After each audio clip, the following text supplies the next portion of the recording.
মালদ্বীপের অর্থনীতি পর্যটন নির্ভর। এই খাতের চাহিদা মেটাতে বছর জুড়ে নানা আয়োজন করে থাকে ছোট দ্বীপ রাষ্ট্রটি। পর্যটন খাতে গুরুত্বপূর্ণ অবদান রাখাদের প্রতি বছর পুরস্কৃত করে মালদ্বীপ।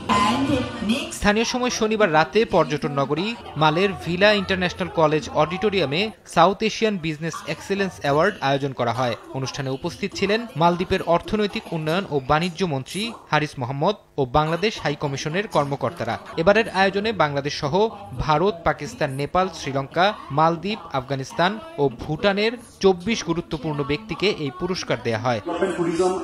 অনুষ্ঠানে আলোচনা হয় অর্থনৈতিক নানা বিষয়ে। বক্তারা বলেন, পর্যটন ও বাণিজ্য খাতে জোর দিলে দক্ষিণ এশিয়ার উন্নয়ন ত্বরান্বিত হবে, আর তাই বিদেশি বিনিয়োগ নীতি ও আঞ্চলিক সহযোগিতা জোরদারের আহ্বান তাদের। এশিয়ার মধ্যে আমাদের দেশগুলোর পারস্পরিক সহযোগিতা এবং বিদেশি বিনিয়োগ নীতি যদি সহজকরণ যায়, আমি বিশ্বাস করি এশিয়ার পর্যটন শিল্পকে সাফল্যের দ্বার প্রান্তে নিয়ে যাওয়া যাবে। বাংলাদেশ থেকে বাংলাদেশি কোনো এয়ারলাইন্সের ডিরেক্ট ফ্লাইট অপারেশন যেটা সম্ভব হয়েছে, বাংলাদেশ সরকার এবং মালদ্বীপ সরকারের একান্ত সহযোগিতা। দীর্ঘমেয়াদী পরিকল্পনার মাধ্যমে মালদ্বীপ ও বাংলাদেশের বন্ধুত্বের ভিত্তিতে উন্নয়ন করতে হবে বলে মন্তব্য করেন মালদ্বীপের অর্থনৈতিক উন্নয়ন ও বাণিজ্য মন্ত্রী।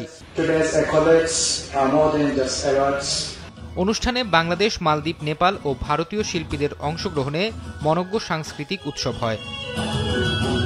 সময় সংবাদ, মালদ্বীপ।